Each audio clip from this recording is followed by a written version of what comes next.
आज के इस एक्सप्लेनर में हम सीधे उस रहस्य और हैरान कर देने वाली सच्चाई की गहराई में उतरेंगे जो सदियों से समुंदर का सबसे बड़ा सवाल बनी हुई है।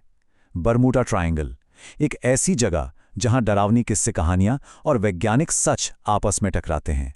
तो चलिए शुरू करते हैं। अब सबसे बड़ा सवाल जो दिमाग में आता है, आखिर इतने विशाल जहाज और बड़े बड़े हवाई जहाज अचानक हवा में गायब कैसे हो सकते हैं? सोचकर देखिए, बिना छोटे से निशान या किसी मलबे के वो आखिर जाते कहाँ हैं? यही तो सबसे बड़ा रहस्य है। इस कहानी की शुरुआत में चलते हैं सीधे 1881 में। कैप्टन ए ग्रिफिन अपनी शिप एलन ऑस्टिन पर थे और उन्हें सारगासो सी की धुंध में एक ऐसी लावारिस शिप मिलती है जिस पर एक भी इंसान नहीं था। कैप्टन ने शिप को किनारे लाने के लिए अपने सबसे भरोसेमंद लोगों को उस पर भेजा। फिर अचानक एक भयंकर तूफान आया और जब तूफान रुका तो वो दूसरी शिप गायब थी। कुछ दिनों बाद वो वापस मिली जरूर, पर हैरानी की बात यह थी कि इस बार कैप्टन के भेजे हुए लोग उस पर से गायब थे।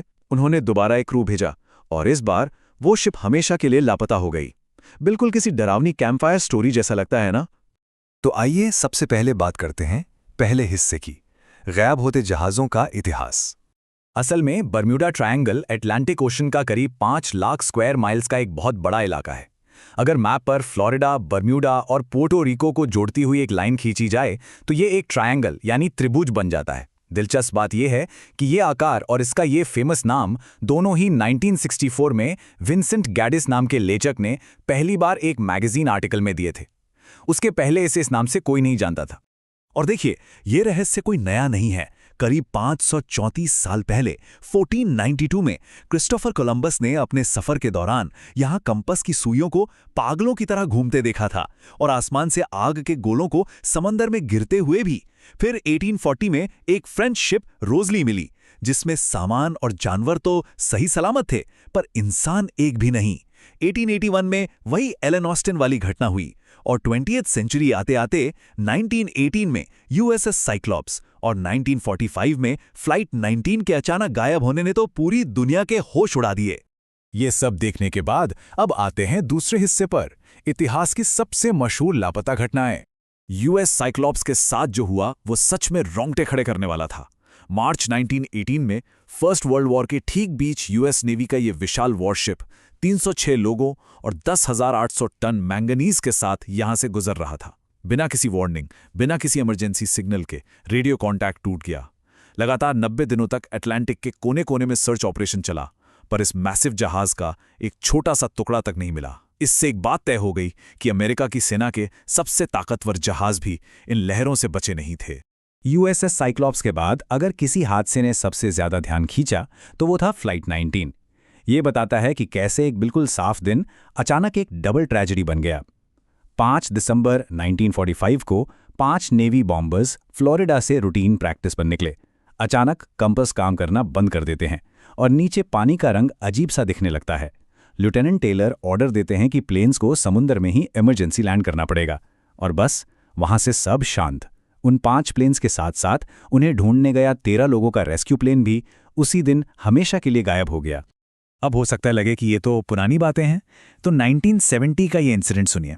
पायलट ब्रूस गनॉन एक टनल जैसी शेप वाले बादल के बीच से गुजरे। जैसे ही वो सफ़ेद धुंध में घुसे, उनके सारे इंस्ट्रूमेंट्स कंट्रोल से बाहर हो गए। पर सबसे अजीब बात तो बाहर निकलने पर हुई। वो अचानक मायामी के ऊपर थे। उन्होंने 90 मिनट का लंबा सफ़र सिर्फ 45 मिनट में पूरा कर लिया था।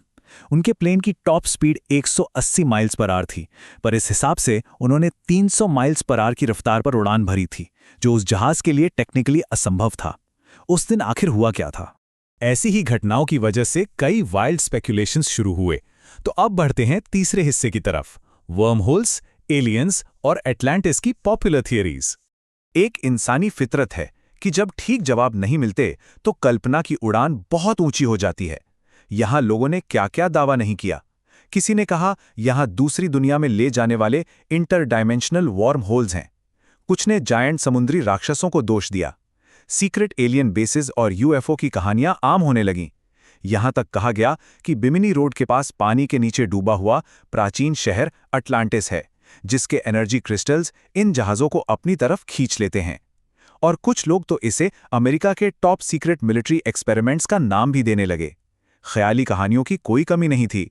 ठीक है, अब इन डरावनी और अजीब थ्योरीज को थोड़ा साइड में रखते हैं और सच्चाई में उतरते हैं। चौथा हिस्सा, इस रहस्य के पीछे का वैज्ञानिक सच। अगर प्योर फैक्ट्स की बात करें तो पहला सबसे बड़ा साइंटिफिक कारण मैप और कंपास की दिशाओं में छिपा है। देखिए, जमीन के दो नॉर्थ होते हैं, एक नक्शे पर दिखने वाला ज्योग्राफिक नॉर्थ और दूसरा कंपास पर दिखने वाला मैग्नेटिक नॉर्थ। इनके बीच के फर्क को हमेशा ध्यान में रखना पड़ता है। लेकिन बर्मुडा ट्रायंगल का एक हिस्सा एक गॉनिक लाइन पर आता है, जहां ये दोनों नॉर्थ बिल्कुल एक लाइन में आ जाते हैं। इतिहास में कई नाविक इस मैग्नेटिक वेरिएशन को ठीक से कैलकुलेट नहीं कर पाते थे और नतीजा ये होता था कि वो अपना रास्ता भटक जाते थे। ये एक सिंपल नेविगेशन की इंसानी गलती थी, ना कि कोई जादू। और ये अगली पॉइंट बहुत ही ब्रिलियंटली इलस्ट्रेट करती है कि पानी के नीचे आखिर क्या चल रहा है। समुद्र के सतह के नीचे मीथेन गैस के बहुत बड़े भंडार होते हैं। अगर ये गैस अचानक एक अंडरवाटर ज्वालामुखी की तरह फूट पड़े तो पानी में अरबों बुलबुले बन जाते हैं। ये बुलबुले पानी की डेंसिटी यानी उसके घनत्व को अचानक इतना गिरा देते हैं कि वो पानी उस भारी जहाज का वजन उठा ही नहीं पाता और फिर जहाज किसी गड्ढे में गिरने की तरह पलक झपकते ही सीधे पानी के नीचे समा जाता है। यही वजह है कि कभी उनका कोई मलबा ऊपर तैरता हुआ नहीं मिलता। इसके अलावा 2016 की कुछ सैटेलाइट इमेजेस ने एक और रहस्य से पर्दा उठाया। बर्म्यूडा ट्रायंगल के ऊपर हेक्सागोनल यानी 6 कोने वाले अजीब बादल पाए गए। ये बादल आसमान में एयर बॉम्ब्स की तरह काम करते हैं। जब ये अचानक ब्लास्ट होते हैं तो इनमें से 170 माइल्स पर आवर की भयंकर रफ्तार से हवा सीधे समुद्र पर आकर टकराती है। सोचिए, 170 माइल्स पर आवर। ये माइक्रोबर्स्ट्स इतने शक्तिशाली होते हैं कि विशाल जहाज़ों को उलट सकते हैं और उड़ते हुए प्लेन्स का बैलेंस बिगाड़कर उन्हें पानी में गिरा सकते हैं। और प्रकृति के बाकी खतरे तो हैं ही, जैसे 100 फुट ऊंची रोग वेव्स जो अचानक बनती हैं और किसी भी जहाज को निगल सकती हैं। फिर यहाँ का अनप्रेडिक्टेबल मौसम और शिफ्टिंग ओशन करंट्स। ये ओशन करंट्स इतने तेज होते हैं कि अगर कोई हादसा हो भी जाए तो मलबा बहकर कहाँ निकल जाएगा किसी को पता नहीं चलता। और जैसा पहले बताया, इंसानी गलतियां तो हमेशा एक फैक्टर होती ही है। इन सबसे एक बात तो बिल्कुल साफ होती है कि खतरा यहाँ रियल है, लेकिन वो सुपरनैचुरल नहीं बल्कि पूरी तरह से वैज्ञानिक और नेचुरल है। तो अब वक्त आ गया है सबसे जरूरी सवाल का, 5वां हिस्सा, आंकड़े आखिर क्या कहते हैं। इस मिथ को तोड़ने की सबसे बड़ी कोशिश 1975 में रिसर्चर लैरी कुशै ने की। उन्होंने पुराने लॉग बुक्स, अखबारों और मौसम के रिकॉर्ड्स का एक बहुत ही डीप विश्लेषण किया। उनका कंक्लूजन एकदम साफ था। उन्होंने लिखा कि बर्मुडा ट्रायंगल की ज्यादातर कहानियां या तो गलत रिपोर्टिंग का नतीजा थी या उन्हें बहुत बढ़ा चढ़ाकर पेश किया गया था। उन्होंने साबित किया कि जिन जहाज़ों के गायब होने का दावा था उनमें से कई तो उस इलाके के आसपास थे ही नहीं, और कई केसेस में तूफानों की जानकारी जानबूझकर छिपाई गई ताकि कहानी में सस्पेंस बनाया जा सके।